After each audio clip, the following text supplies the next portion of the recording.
Welcome to it's ಮಹಾ vlogs. ಇವತ್ತು ಸೂಪರಾಗಿ ಈಸಿಯಾಗಿ ಇಡ್ಲಿ ಸಾಂಬಾರು ಮಾಡೋದನ್ನ ಹೇಗೆ ಅಂತ ನೋಡೋಣ.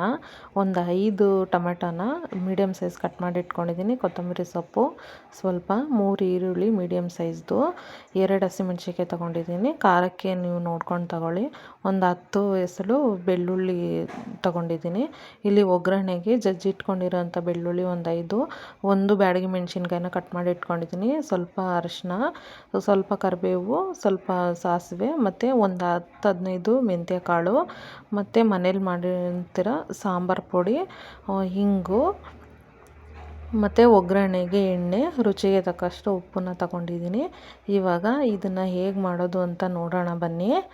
ಒಂದು ಕುಕ್ಕರ್ ಇಟ್ಕೊಂಡು ಆ ಕುಕ್ಕರ್ಗೆ ಎಲ್ಲ ಟೊಮೆಟೊ, ಈರುಳ್ಳಿ, ಹಸಿಮೆಣ್ಸಿನ್ಕಾಯಿ, ಬೆಳ್ಳುಳ್ಳಿ ಹಾಕ್ಕೊತಾ ಇದ್ದೀನಿ. ಹಾಕ್ಕೊಂಡು ಇದಕ್ಕೆ ಒಂದು ಸ್ವಲ್ಪ ನೀರನ್ನ ಸೇರಿಸ್ಕೊಂಡು ಉಪ್ಪನ್ನ ಆ್ಯಡ್ ಮಾಡಿಕೊಂಡು ಕೂಗಿಸ್ಕೋಬೇಕು. 2 ವಿಷಲ್ ಕೂಗಿಸ್ಕೊಂಡ್ರೆ ಸಾಕು. ಇಡ್ಲಿಗೆ ಈ ಥರ ಸಾಂಬಾರನ್ನ ಮಾಡಿ ಎಷ್ಟು ಟೇಸ್ಟಿಯಾಗಿರುತ್ತೆ. ಸೇಮ್ ಹೋಟೆಲಲ್ಲಿ ಮಾಡಿದ ಥರನೇ ಅನಿಸುತ್ತೆ. ನೀವು ಒಂದು ಸತಿ ಮಾಡಿ ನೋಡಿ, ಟೇಸ್ಟ್ ಹೆಂಗಿತ್ತು ಅಂತ ಕಮೆಂಟಲ್ಲಿ ತಿಳಿಸಿ. ಮತ್ತು ಯಾರೆಲ್ಲ ನನ್ನ ಚಾನಲ್ನ ಇನ್ನೂ ಸಬ್ಸ್ಕ್ರೈಬ್ ಮಾಡ್ಕೊಂಡಿಲ್ಲ, ದಯವಿಟ್ಟು ಸಬ್ಸ್ಕ್ರೈಬ್ ಮಾಡ್ಕೊಂಡು ವಿಡಿಯೋ ನೋಡಿ. ನೀವು ಸಪೋರ್ಟ್ ಮಾಡಿದ್ರೆ ಇನ್ನೂ ಹೆಚ್ಚು ವೀಡಿಯೋಗಳನ್ನ ಹಾಕೋದಕ್ಕೆ ನನಗೂ ತುಂಬ ಖುಷಿಯಾಗುತ್ತೆ. ನೋಡಿ, ಸ್ಟವ್ ಮೇಲೆ ಇಟ್ಕೊಂಡು 2 ವಿಷಲ್ ಕೂಗಿಸ್ಕೊಂಡಿದ್ದೀನಿ. ಇವಾಗ ಅದು ಗ್ಯಾಸೆಲ್ಲ ರಿಲೀಸ್ ಆಗಿದ್ಮೇಲೆ ತೆಗಿತಾ ಇದ್ದೀನಿ. ನೋಡಿ, ಇವಾಗ ಇದನ್ನು ಒಂದು ಪ್ಲೇಟಿಗೆ ಎತ್ತಿಟ್ಕೊತಾ ಇದ್ದೀನಿ. ನೀರು ಬೇರೆ ಮತ್ತು ತರಕಾರಿ ಬೇರೆ ಸಪ್ರೇಟಾಗಿ ಎತ್ತಿಟ್ಕೊಂಡು ತಣ್ಣಗಾದ್ಮೇಲೆ ಒಂದು ಮಿಕ್ಸಿಗೆ ಹಾಕ್ಕೊಂಡು ಇದನ್ನು ರುಬ್ಕೋಬೇಕು. ನೋಡಿ, ಇವಾಗ ತಣ್ಣಗಾಗಿದೆ. ತಣ್ಣಗಾದ್ಮೇಲೆ ಮಿಕ್ಸಿ ಜಾರ್ಗೆ ಹಾಕ್ಕೊಂಡು ಇದನ್ನು ರುಬ್ಕೊತಾ ಇದ್ದೀನಿ. ನೋಡಿ, ಇಷ್ಟಾದರೆ ಸಾಕು. ಇದಾಗಿದ್ಮೇಲೆ ಒಂದು ಸ್ಟವ್ ಹಚ್ಕೊಂಡು ಅದೇ ಪಾತ್ರೆನ ಇಟ್ಕೊತಾ ಇದ್ದೀನಿ. ಅದಕ್ಕೆ ಒಂದು 3 ಟೇಬಲ್ ಸ್ಪೂನಷ್ಟು ಎಣ್ಣೆ ಹಾಕ್ಕೊತಾ ಇದ್ದೀನಿ. ಇಡ್ಲಿಗಂತೂ ತುಂಬ ಸಖತ್ತಾಗಿರುತ್ತೆ ಈ ಸಾಂಬಾರು. ನೀವು ಒಂದು ಸರ್ತಿ ಟ್ರೈ ಮಾಡಿ, ನಿಮಗೆ ಗೊತ್ತಾಗುತ್ತೆ ಇದ್ರ ಟೇಸ್ಟ್ ಏನು ಅಂತ ಅಂದ್ಬಿಟ್ಟು. ಮತ್ತು ಈಸಿಯಾಗಿ ಮಾಡ್ಕೊಬೋದು. ಜಾಸ್ತಿ ಟೈಮ್ ಏನು ಹಿಡಿಯೋದಿಲ್ಲ ಇದಕ್ಕೆ. ಒಂದು 10 ನಿಮಿಷ ಟೈಮ್ ಇದ್ದರೆ ಸಾಕು ಇದನ್ನ ಮಾಡ್ಕೊಳ್ಳೋದಕ್ಕೆ. ಮತ್ತು ಇವಾಗ ಎಣ್ಣೆ ಹಾಕಿದ್ಮೇಲೆ, ಎಣ್ಣೆ ಬಿಸಿ ಆಗಿದ್ಮೇಲೆ ಇವಾಗ ಒಗ್ಗರಣೆಗೆ ಬೆಳ್ಳುಳ್ಳಿನ ಹಾಕ್ಕೊತಾ ಇದ್ದೀನಿ. ಜಜ್ಜಿಟ್ಕೊಂಡಿರೋಂಥ ಬೆಳ್ಳುಳ್ಳಿನ ಸೇರಿಸ್ಕೊತಾ ಇದ್ದೀನಿ. ಇವಾಗ ಬ್ಯಾಡಗಿ ಮೆಣಸಿನ್ಕಾಯಿ ಹಾಕ್ಕೊತಾ ಇದ್ದೀನಿ. ಕರಿಬೇವು, ಸಾಸಿವೆ, ಮೆಂತ್ಯ ಇದನ್ನೆಲ್ಲ ಹಾಕ್ಕೊಂಡು ಒಂದು ಒಗ್ಗರಣೆ ಹಾಕ್ಕೊತಾ ಇದ್ದೀನಿ.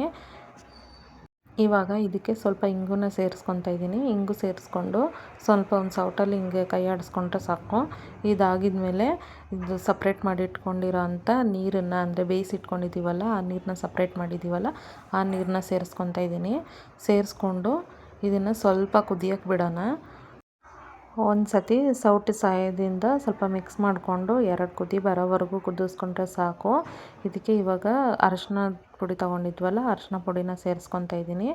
ಈ ಅರಿಶಿನ ಪುಡಿ ಸೇರಿಸಿದ್ಮೇಲೆ ಸಾಂಬಾರು ಪುಡಿ ಮನೇಲಿ ಮಾಡಿರೋಂಥ ಸಾಂಬಾರು ಪುಡಿನ 2 ಟೇಬಲ್ ಸ್ಪೂನು ಆ್ಯಡ್ ಮಾಡ್ಕೊತಾ ಇದ್ದೀನಿ. ಆ್ಯಡ್ ಮಾಡಿಕೊಂಡು ಇದನ್ನು ಸೌಟು ಸಹಾಯದಿಂದ ಮಿಕ್ಸ್ ಮಾಡಿಕೊಂಡು ಒಂದು 5 ನಿಮಿಷ ಕುದಿಸ್ಕೊಳ್ಳೋಣ. ಮತ್ತು ಈ ವಿಡಿಯೋನ ನಿಮ್ಮ ಫ್ರೆಂಡ್ಸ್ ಆ್ಯಂಡ್ ಫ್ಯಾಮಿಲಿಗೆ ಶೇರ್ ಮಾಡಿ. ಪ್ಲೀಸ್ ಸಪೋರ್ಟ್ ಮಾಡಿ. ಇವಾಗ ಚೆನ್ನಾಗಿ ಕುದೀತಾ ಇದೆ. ಇವಾಗ ರುಬ್ಬಿ ಎತ್ತಿಟ್ಕೊಂಡಿರೋಂಥ ಮಸಾಲೆನ ಆ್ಯಡ್ ಮಾಡ್ಕೊತಾ ಇದ್ದೀನಿ. ಇವಾಗ ಮಸಾಲೆ ಎಲ್ಲ ಹಾಕಿದ್ಮೇಲೆ ಸೌಟಿಂದ ಮಿಕ್ಸ್ ಮಾಡ್ಕೊತಾ ಇದ್ದೀನಿ.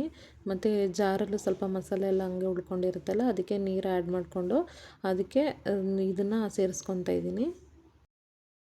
ಇವಾಗ ಕನ್ಸಿಸ್ಟೆನ್ಸಿನ ಚೆಕ್ ಮಾಡಿಕೊಂಡು ಸ್ವಲ್ಪ ನೀರನ್ನ ಆ್ಯಡ್ ಮಾಡ್ಕೊಳ್ಳಿ. ತುಂಬ ತೆಳುವಾಗಿದ್ರೂ ಚೆನ್ನಾಗಿರಲ್ಲ, ತುಂಬ ಗಟ್ಟಿಯಾಗಿದ್ರೂ ಚೆನ್ನಾಗಿರಲ್ಲ. ಮೀಡಿಯಮ್ ಆಗಿದ್ದರೆ ಚೆನ್ನಾಗಿರುತ್ತೆ. ಮೀಡಿಯಮಾಗಿ ಮಾಡಿಕೊಂಡ್ರೆ ಸಾಕು. ಇದು ಕುದೀತಾನು ಮತ್ತು ಗಟ್ಟಿ ಆಗುತ್ತೆ. ನೋಡಿಕೊಂಡು ನೀರನ್ನ ಆ್ಯಡ್ ಮಾಡ್ಕೊಳ್ಳಿ. ಇವಾಗ ನೀರೆಲ್ಲ ಆ್ಯಡ್ ಮಾಡ್ಕೊಂಡಿದ್ಮೇಲೆ ಇದಕ್ಕೆ ರುಚಿಗೆ ತಕ್ಕಷ್ಟು ಉಪ್ಪನ್ನ ಸೇರಿಸ್ಕೊತಾ ಇದ್ದೀನಿ. ನೋಡಿಕೊಂಡು ಉಪ್ಪನ್ನ ಸೇರಿಸ್ಕೊಂಡು ಚೆನ್ನಾಗಿ ಒಂದು ಸತಿ ಸೌಟಿಂದ ಮಿಕ್ಸ್ ಮಾಡಿದ್ರೆ ಒಂದು 5 ನಿಮಿಷ ಬೇಯಿಸ್ಕೊಂಡ್ರೆ ಸಾಕು. ಮೀಡಿಯಮ್ ಫ್ಲೇಮ್ನಲ್ಲಿ ಒಂದು 5 ನಿಮಿಷ ಬೇಯಿಸ್ಕೋಬೇಕು. ಇವಾಗ ನೋಡಿ 5 ನಿಮಿಷ ಆಗಿದೆ. ಸಾಂಬಾರು ಘಮ್ ಅಂತ ಸ್ಮೆಲ್ ಬರ್ತಾಯಿದೆ, ಘಮ ಘಮ ಅಂತ ಇದೆ ಸಾಂಬಾರು. ಇವಾಗ ಇದಕ್ಕೆ ಕೊತ್ತಂಬರಿ ಸೊಪ್ಪನ್ನ ಆ್ಯಡ್ ಮಾಡ್ಕೊತಾ ಇದ್ದೀನಿ. ನೋಡಿ, ಇವಾಗ ಇಡ್ಲಿ ಸಾಂಬಾರು ರೆಡಿ ಆಯಿತು. ಟೇಸ್ಟ್ ಮಾತ್ರ ತುಂಬಾ ಚೆನ್ನಾಗಿರುತ್ತೆ. ನೀವು ಒಂದು ಸತಿ ಮನೇಲಿ ಮಾಡಿ. ಇವಾಗ ಒಂದು ಸರ್ವಿಂಗ್ ಬೌಲ್ಗೆ ಸರ್ವ್ ಮಾಡ್ಕೊತಾ ಇದ್ದೀನಿ.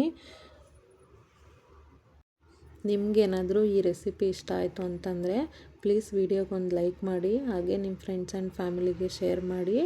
ಟೇಸ್ಟ್ ಹೆಂಗಿತ್ತು ಅಂತ ಕಮೆಂಟ್ ಮಾಡೋದಂತೂ ಮರಿಬೇಡಿ. ಪ್ಲೀಸ್ ದಯವಿಟ್ಟು ಸಬ್ಸ್ಕ್ರೈಬ್ ಮಾಡಿ, ಸಪೋರ್ಟ್ ಮಾಡಿ. ನೋಡಿದ್ರಲ್ಲ ಇಡ್ಲಿಗೆ ಸಾಂಬಾರನ್ನ ಹೇಗೆ ಮಾಡೋದು ಅಂತ, ಸೇಮ್ ಹೋಟೆಲಲ್ಲಿ ಮಾಡಿದ ಥರನೇ ಟೇಸ್ಟಿಯಾಗಿರುತ್ತೆ. ಈ ವಿಡಿಯೋನ ಇಷ್ಟೋ ತನಕ ನೋಡಿದ್ದಕ್ಕೆ ನಿಮ್ಮೆಲ್ರಿಗೂ ಧನ್ಯವಾದಗಳು. ನೆಕ್ಸ್ಟ್ ವಿಡಿಯೋದಲ್ಲಿ ಸಿಗ್ತೀನಿ. ಅಲ್ಲಿವರೆಗೂ ನನ್ನ ನಮಸ್ಕಾರ.